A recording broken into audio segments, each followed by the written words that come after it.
When a serial killer is captured, there's an elite band of experts called upon by the police to help interview the deadliest category of murderer.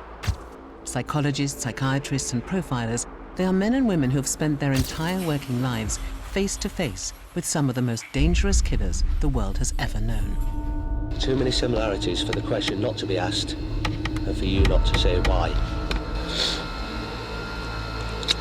No comment. No comment. They paint the image that I was this monster who picked up like these altar boys along the street and swatted them like flies. I said, this is ludicrous. I am sorry for all the pain that my actions have caused. I am prepared to die if you say it is necessary. After working for decades intimately with the most violent people alive, our experts have developed the skills to protect themselves. If you don't distance yourself, it will get to you over time. I do not want some of the stuff going through their minds to be running around inside mine. Every time that you are called upon to do it, you have to take a deep breath and you have to go back into that darkness. Now, for the first time, these experts have come together to see if there are any common factors in the lives of serial killers that have pushed seemingly ordinary men and women to commit this most heinous of crimes. I don't believe anyone is born a serial killer. We need to know the motivation and what they're getting out of it. What's feeding their fetishes? Lack of love, lack of family bonding, lack of affection, punishment. Could these combined factors reach a breaking point that could push the individual over the edge and help us understand what it takes to make a monster? Serial killing is the malign waste product of a dysfunctional culture.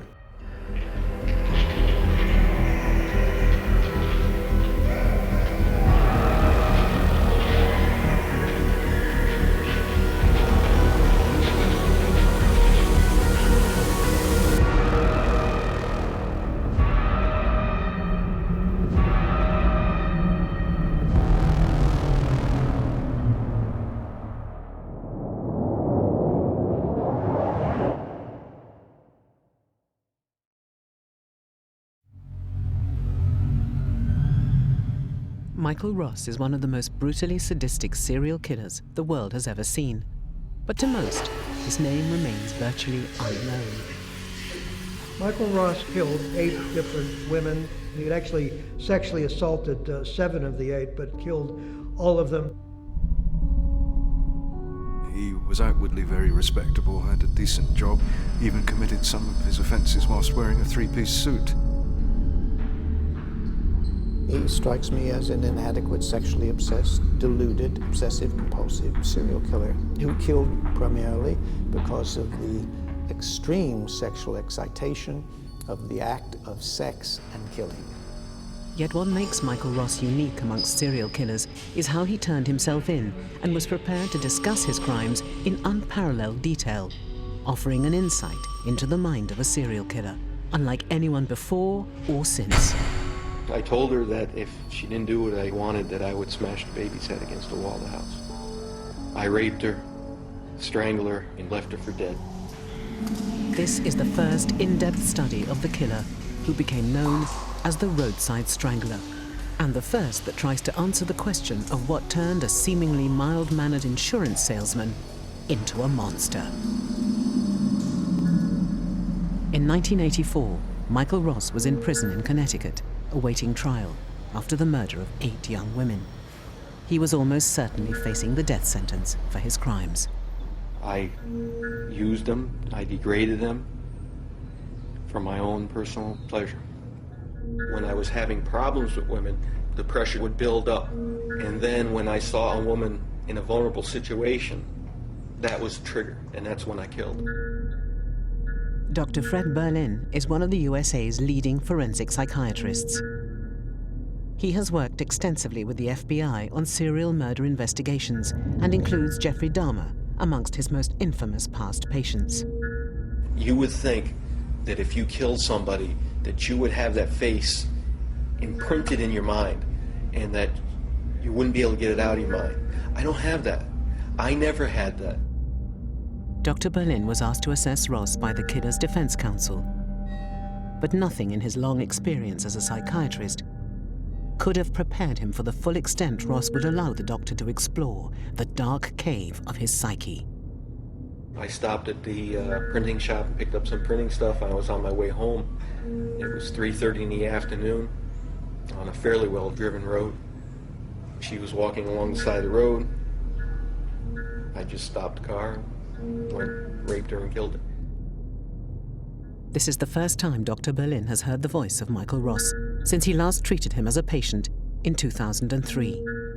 Everybody's entitled to have their own defense. They're entitled to be seen by qualified experts. I don't try to help somebody win a case. I'm there to try to provide information to either a judge or a jury that hopefully they will find helpful in making a difficult decision. When I was first contacted by Mr. Ross's attorneys, I didn't know anything about the case. I'd never heard of him. One of the things that interested me early on is that he had simply been a suspect when the police had questioned him, and when they told him that he should confess if he was the killer for the sake of the victims, he actually did confess at that point and led them to the bodies, which I found to be a somewhat unusual circumstance. I felt like I was on the edge, you know, like I just felt like I was right on the edge, and like it wouldn't take much to push me over, and I was very frightening back then. Ross's willingness to confess not only surprised Dr. Berlin, but also the seasoned detectives who questioned him. To begin with, they were all highly cautious to take anything he said as true, because serial killers are notorious for playing mind games with their interviewers. When interviewing a person, certainly in the forensic setting, it's important always to look for some cross-reference checking, because some people have an interest in deceiving you, in portraying themselves in something of a light other than the truth. Other people can't portray themselves as they are. They have defenses, they have problems that mean they cannot tell you, so you have to help them to find ways around that. And in some ways, that conundrum is at the heart of the successful or the unsuccessful forensic interview. As Dr. Berlin's interviews with Ross progressed, he was able to corroborate many of the things Ross had told the detectives, and was satisfied his patient was telling him the truth. But their conversations still held many challenges. Initially, he seemed to be almost like a computer. In other words, he could provide me with information, but much of this was information about very emotional types of events. He'd killed people, there were victims, there was suffering, there was criminal activity, and yet he was just talking about it in a way that seemed very matter of fact. My initial impression was he was simply talking about this almost like he was in a third person, rather than speaking as someone who had taken the lives of 8 innocent people. When I attacked her, I don't believe I was in control. I don't think I could have stopped. I didn't really feel anything. I mean, I knew what was going on. I saw what was going on, but it was more like watching an old film that we used to see as kids in the high school. They've been played so many times, they're all spliced, and it'd be going along and then jump. I'm not saying I wasn't there, it was a multi-personality or any of that kind of crap. I was there and I did it, but I wasn't 100% there. Michael Ross was born in 1959 and raised on a working egg farm in Brooklyn, Connecticut. Dr. Berlin was interested to learn if Ross's formative years on the farm and his relationship with his parents may have held the key to explaining how he evolved into a serial killer.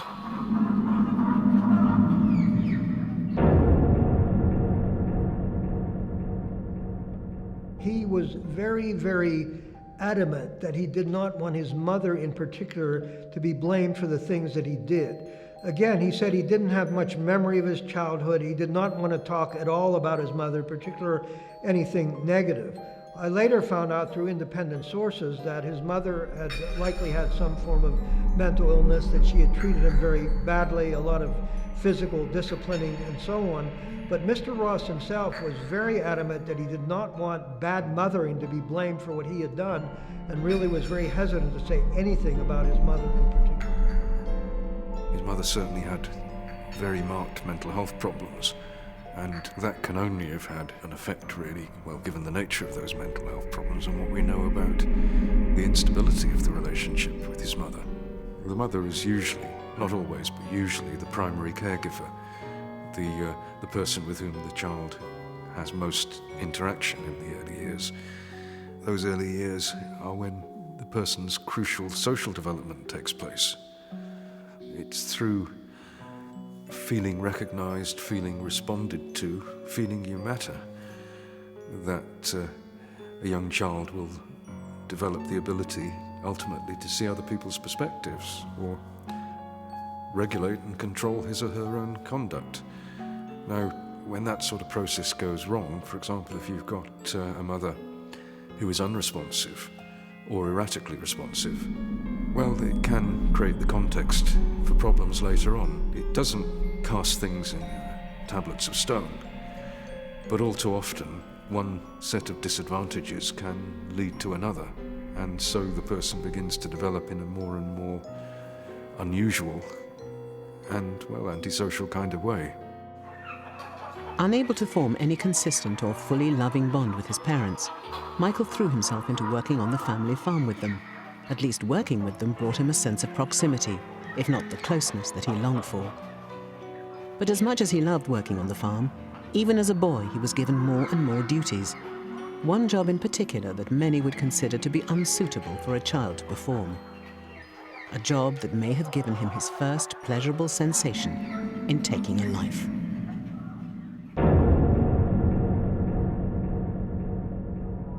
When he was just 8 years old, his uncle, thought to be interfering with Ross during babysitting times, committed suicide.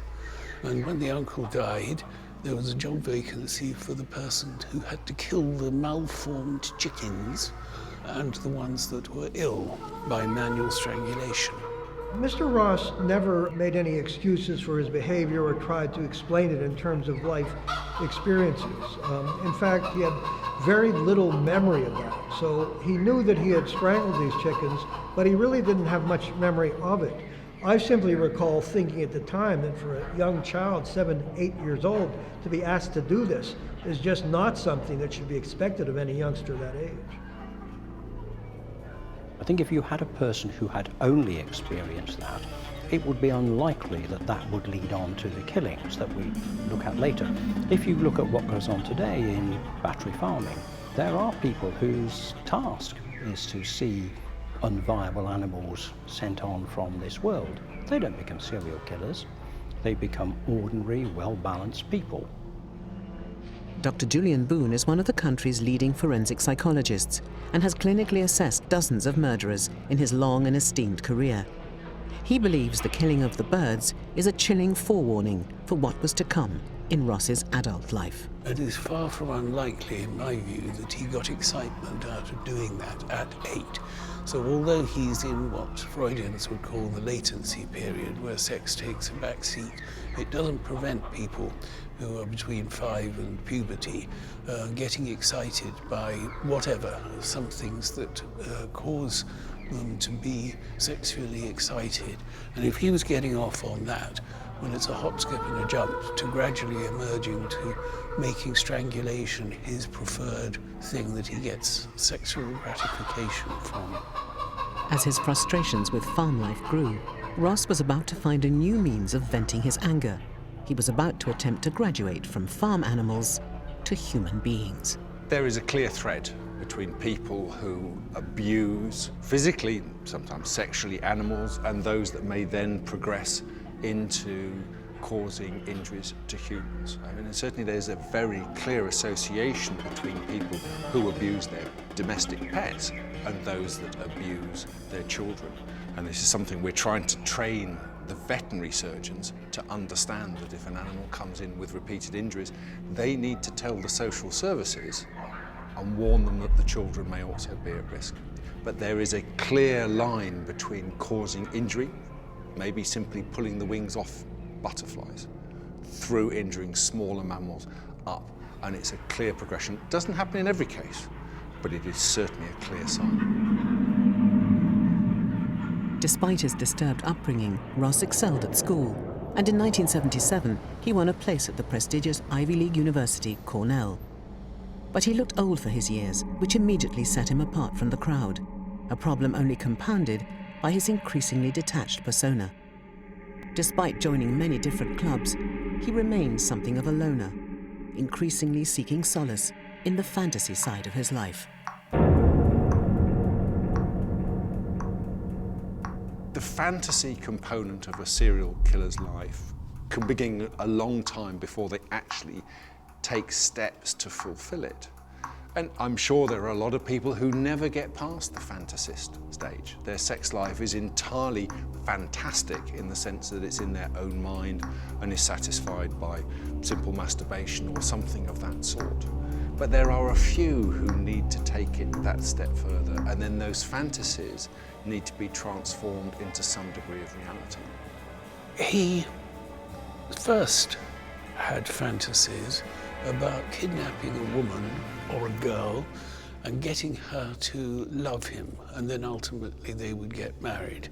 Very quickly, those fantasies developed into something far more depraved, where the sexuality and the violence were fused together.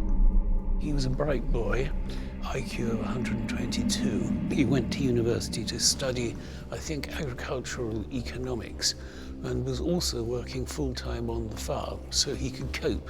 Unintelligence was not the problem. In his academic life and in other spheres of his life, he was probably quite successful. He was an intelligent, articulate young man. Unfortunately, he was academically successful, but he was, in terms of relationships, very unsuccessful.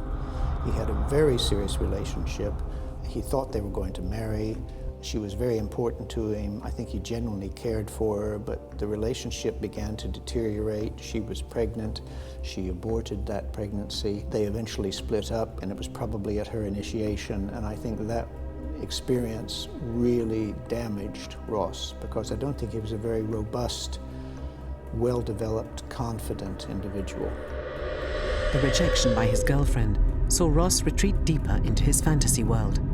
But it would soon fail to satisfy him. Despite the dark and deadly nature of his thoughts, he was determined, like so many serial killers before him, to turn his fantasies into reality.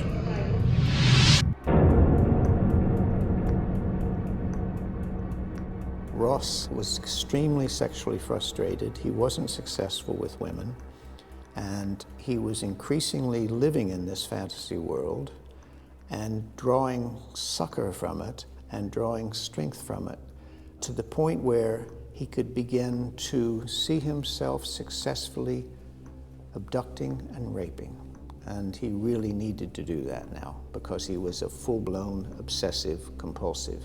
In most cases of murders that are motivated by a sexual disorder, the reality is really an enactment of the fantasies. What the fantasies were for Mr. Ross were of grabbing and sexually assaulting an innocent woman. In his case, there were usually young females.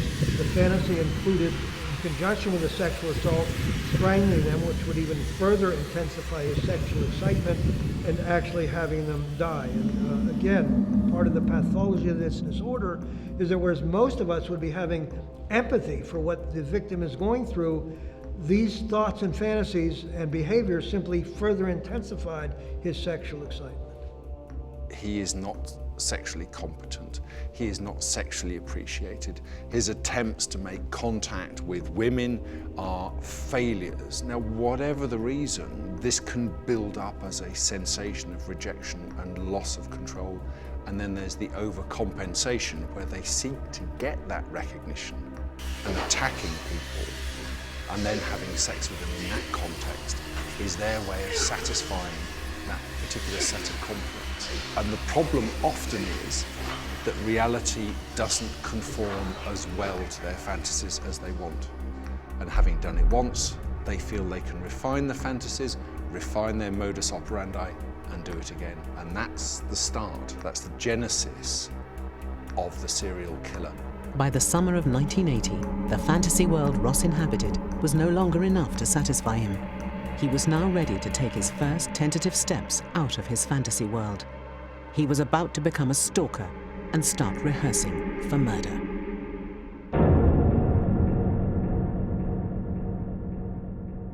It was a clear progression with Ross. He started with very well-defined fantasies that escalated in terms of their levels of violence. He progressed from there very quickly to stalking women. So he went from fantasy to behaviour in a reasonably quick fashion. So from fantasy to behaviour to stalking, and then to rape very quickly, and then to rape murder. So all of that happened in a reasonably short space of time. So for him, the fantasies were never quite enough, and he kept refining them, and they got more and more severe.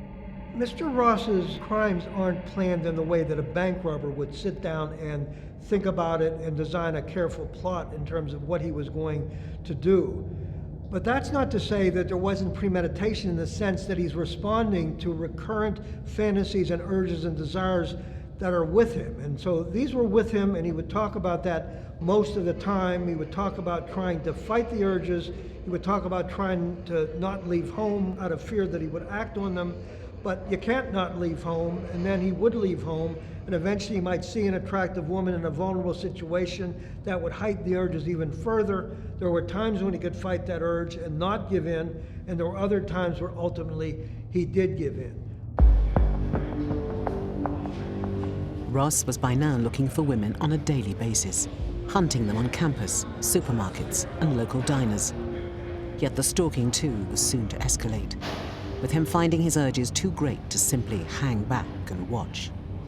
Stalking is something that changes from just bumping into someone who you may find attractive, maybe in a travel to work, maybe at work, maybe in another social situation, to deliberately inserting yourself into that person's life by watching them, by making sure you're on the same bus, by making sure you're in the same cafe, to watching them from a distance. It feeds your fantasy.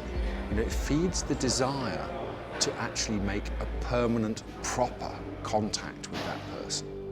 And that's why stalking is potentially dangerous. There is that edge of reality component to it. And if it flips over from reality, i.e. this person is unattainable and has not noticed me, into fantasy, which means they have noticed me and they want to form a relationship with me, that's where things go wrong. Offenders who begin by stalking are really starting to rehearse, in many respects, the way that the environment can help facilitate crimes before actually committing them. So although stalking is a crime, it's hands-off.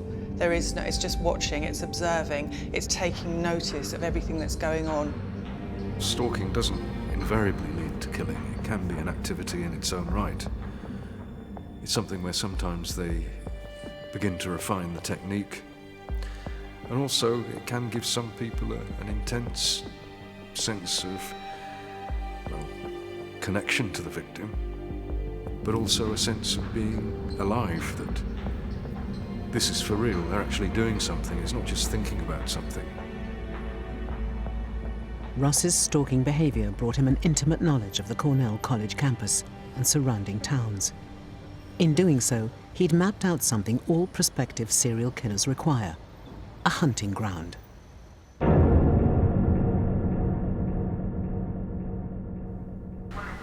Dr. Samantha Landrigan is one of the UK's leading geographic profilers.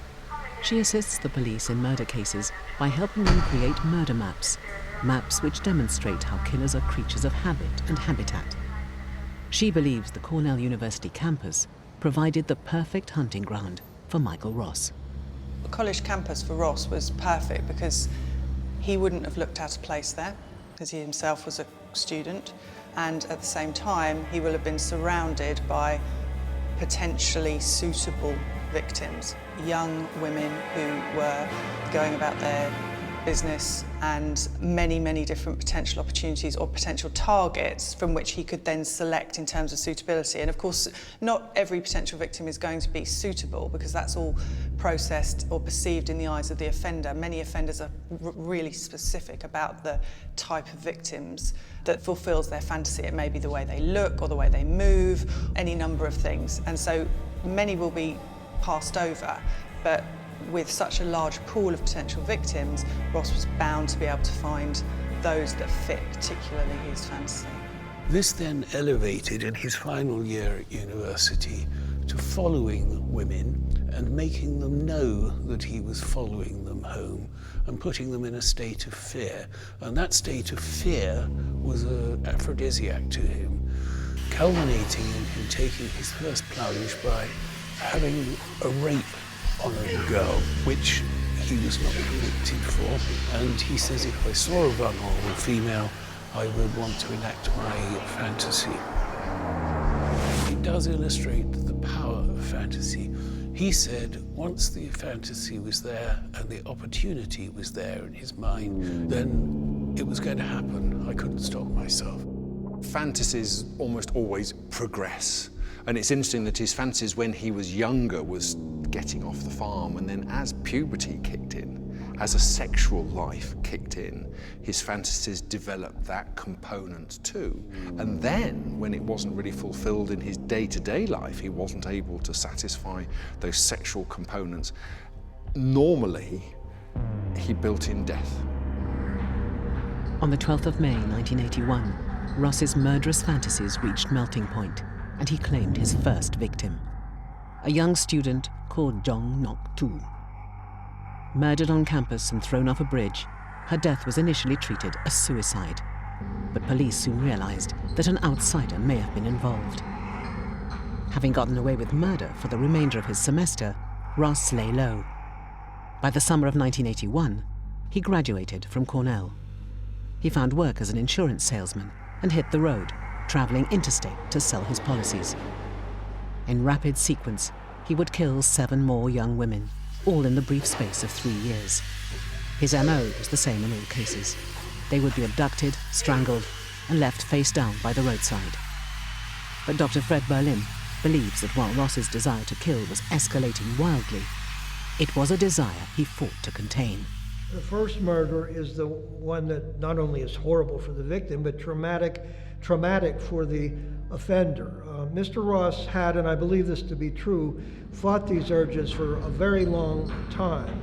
And then there came a time where he just gave in to the urge and killed. And he did talk about having succumbed to the urge and described what is just horrendous about how he had taken this person, moved them over to a secluded area, sexually assaulted them. He talked about turning the victim over on her stomach and strangling her from behind. So he was describing extremely gruesome detail. He also described being very upset with himself after that first murder. Again, he talked about this in other instances, promising himself he wouldn't do it again. But clearly, as in time his urges again re-intensified, he did repeat that pattern. Life on the road as a salesman gave Ross the perfect cover for his killings. But despite traveling long distances, he chose his victims close to home. Offenders do not travel very far from home to commit their crimes. We've demonstrated that time and time again. I studied over 150 serial killers from across the United States and the United Kingdom, and the average distance that they travelled to offend was around about 4 kilometres. So really, really local as many other types of offence. So this myth that serial killers roam across countries, leaving bodies here, there and everywhere is just not true, because like all of us, they are constrained by their everyday behaviour, if you like. They operate from a base just like we do, and our bases, we usually start our journeys of a morning from that base and we end our journeys of the evening at that base. And so most of what happens, offending or not, will happen reasonably close to home. His modus operandi was very much that of the kind of opportunistic coward, in that he was hunting and trolling safe places where he could abduct women, young women, so that he could get away with it. So that's a classic aspect of serial killing as well. This kind of cowardly, premeditated stalking behavior where he maximizes the ability to escape. The decisions offenders make are rational in that they will select particular locations based on risk and reward and effort involved. And when you have a dead body, there are not only risks, but there are significant logistical issues around transporting a body beyond a car. And often killers will utilise routes that they're familiar with, routes that they know they will be using subsequently, because it is all about reliving. It's similar to when an offender takes a souvenir from a body, if you like. If an offender is then re-travelling those routes, and they can almost instantly, it's a trigger for reimagining what actually occurred there. The majority of Ross's offending took place along the highways of Connecticut. Ross successfully abducted and murdered 8 young women, all in a period of 3 years. Every one of these women was left strangled and face down. By 1983, the Connecticut State Police knew that they had a serial killer on their hands. But Michael Ross continued to elude capture. Even though as a murderer, he had a very definite calling card, which police and criminologists referred to as a signature.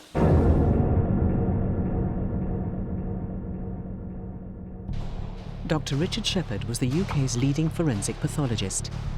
He is reviewing an audio clip of Ross, wherein the killer discusses his reasons for killing his victims via strangulation, perhaps the most intimate form of killing there is. My biggest thrill sexually is from thoughts of strangling a woman. When I first came up here, I would relive the murders, the young girls that I killed. I would relive them multiple times a day, at least 2, 3.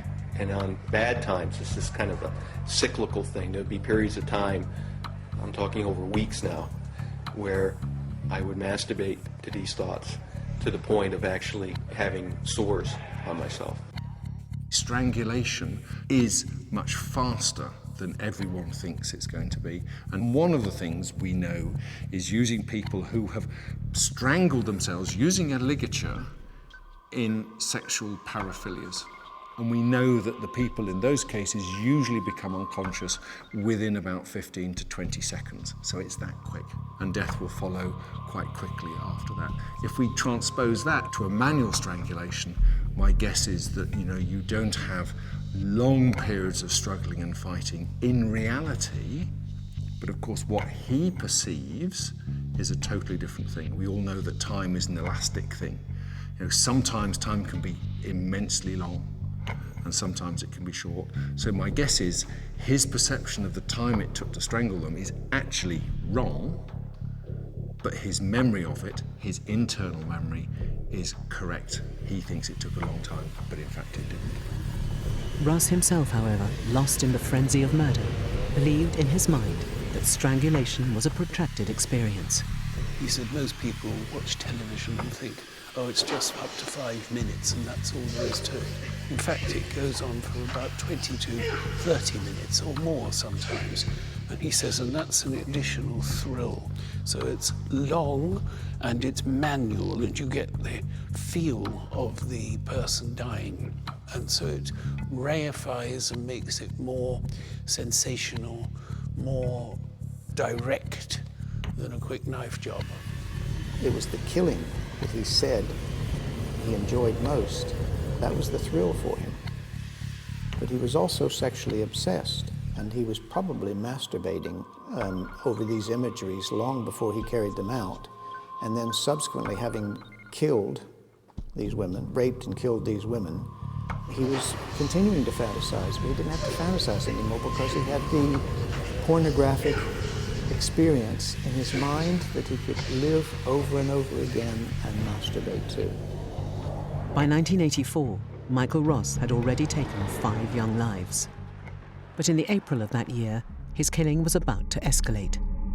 Whilst driving home from work, he came across 2 teenagers, April Brunais and Leslie Shelley.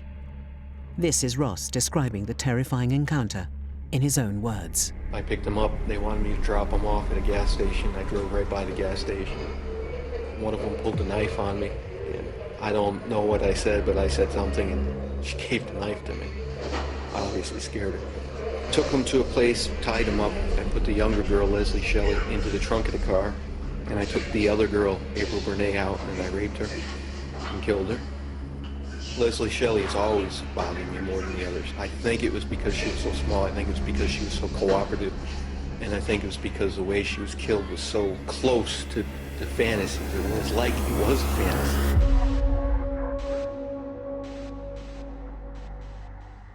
Just a few months later, Ross would claim his final victim, a young woman by the name of Wendy Baribeau.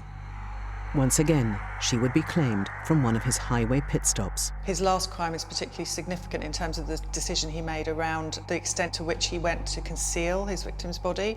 He buried his last victim under a stone wall, and he encountered her opportunistically when he was driving home from one of his insurance appointments, committed the crime. But I think because he was so close to home, I think he was within about 3 miles of home, there was a hypothesis from the police at the time that perhaps The fact that he went to some lengths to conceal where the body was and actually bury it, that location may be particularly pertinent and important to the offender, i.e. revealing about where he might be living, and then that indeed was the case. And the apartment where he was living was really at the geographic centre of his offending and very close to that last crime scene. The fact that he used to dump his victims at the roadside and drive up and down does suggest that well, he was trying to derive the maximum benefit from having killed. Maybe it was something that enhanced his sense of control, almost of achievement. Another person successfully killed, and also, he hadn't been caught. Maybe it's almost sort of flaunting, reveling in the fact that he's got away with this with impunity. After the murder of Wendy, police were on the lookout for all owners of a blue Toyota vehicle that had been spotted near the scene of this young woman's disappearance. As the owner of such a vehicle, Ross went into a police station for routine questioning about the matter. But he stunned police officers present by instantly confessing to her murder and that of 7 other women. As I recall, when Mr. Ross had spoken to the police, he led them to the bodies they might not otherwise have found. And he also described to them how he had hidden the bodies. During the interviews, Ross spoke candidly about his crimes, offering a unique insight into the dark mind of a murderer. He is a rare example of someone who is completely honest about what he was getting out of it, how he was mastered by his fantasies, by sexual arousal that came with his fantasies, the progression of the fantasies, and he was very lucid in being able to describe how they developed, why he got excited by the sight of young women who were vulnerable. That was a turn-on for him. The sense that they were in complete thrall to his control was something which he found sexually exciting. When I was in college, that's when my rape fantasies first started. I started following women home, and I would get a thrill by them knowing that I was following them, that they would be scared, and that gave me a thrill. He was even able to discuss honestly how he felt after having committed these rapes and murders. After they were dead, I remember the very first feeling I had was my heart was really pounding. I mean, it was really pounding. The second feeling I had was that my hands hurt from where I had strangled them. And then the third feeling I had was fear. During his time in prison, Ross corresponded with Dr. Berlin. The psychiatrist believes the letters Ross wrote displayed a growing sense of remorse for his crimes and an empathy for his victims. Of course, I shouldn't complain. What I did in reality really isn't much better than what I've supposedly done in fiction. And to make things worse, rather than being remorseful for what I've done, I relive the acts nightly for my pleasure. And I fantasize about things I should have done during the acts, which would have generated even more pleasure. It's not enough that I've killed them. No, it's not enough I have to desecrate their deaths by fantasizing about the things that I should have done. That's a paragraph of how he's kind of deploring himself for the fact that he, instead of feeling remorse, which he knows he should feel, at that point is just preoccupied with these sadistic sexual fantasies and urges, and that he can't stop getting pleasure out of them. The publication of the letters brought Ross to wider public attention, an attention which he seemed to enjoy, and perhaps also continued to allow him to indulge his fantasies. I get mail coming out everywhere. Nothing but mail, mail all over the place. I think he had gotten to the stage in his serial killing where it was now public, and like many serial killers, he was actually enjoying the notoriety. When he's filmed in prison, you can see him smiling and talking about his life in prison. He talked about killing himself. There were a number of futile attempts at suicide. Now, my experience is that men in prison, if they decide to kill themselves, more often than not, they're successful. These gestures of suicide attempts are attention-seeking, inadequate behavior. And Ross was very good at that. I don't think he ever intended to kill himself. But he also talked about wanting to be chemically castrated or castrated literally because of this terrible, unrequitable sexual urge he had. But I'm not convinced that he would have wanted to have been castrated, because I still think he was enjoying, perversely, the sex of reliving his crimes. The typical serial killer has a fantasy. They act it out, but the acting out doesn't quite fill the fantasy, so they modify it and do it again, and then they relive it and enjoy it, and then they modify it and do it again. It is an entirely fantasist life. And that's what he was doing. He was in front of the cameras. He was living out all those murders again and again and again. He used the interview that we've seen in order to fulfill his fantasies in public for the last time. In 1987, Ross stood guilty as charged with the murder of 4 young women, although he admitted to all 8 murders. He was denied the show trial that most serial killers have, which is one of the reasons he's so little known to the wider public. Given a death sentence, he refused all offers of clemency. He tried to spend his time on death row, creating an image that he wanted the world to remember. He's displaying one of the rarer traits of a serial killer. Until the very end of his life, he wanted to redeem himself and be absolved for his crimes.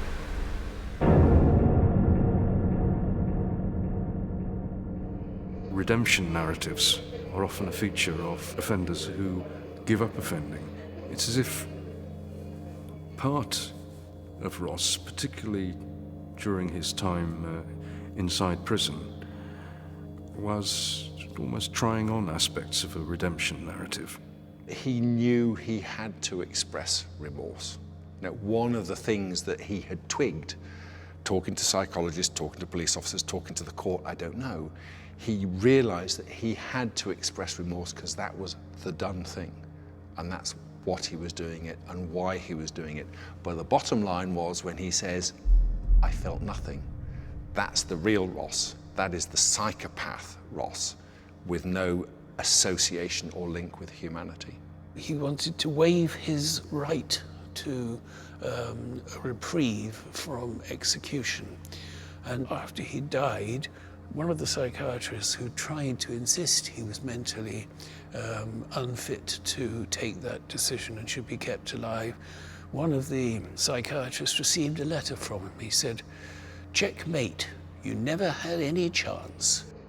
Ross's confession saw him held in custody, which is where psychiatrist Dr. Berlin first met him.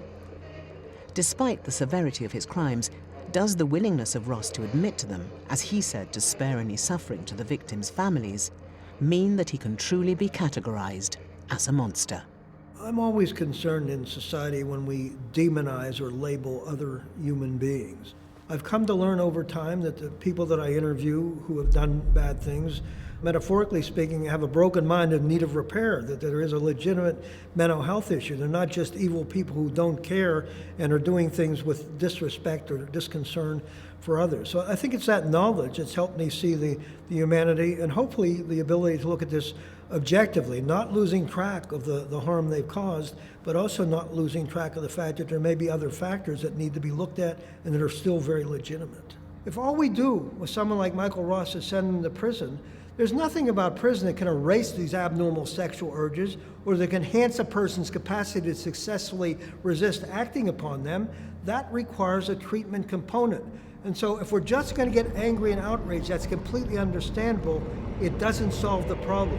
I'm hoping that through science and medicine and education, we can learn how to solve the problem. And if we can do that, we're all going to be better off as a consequence.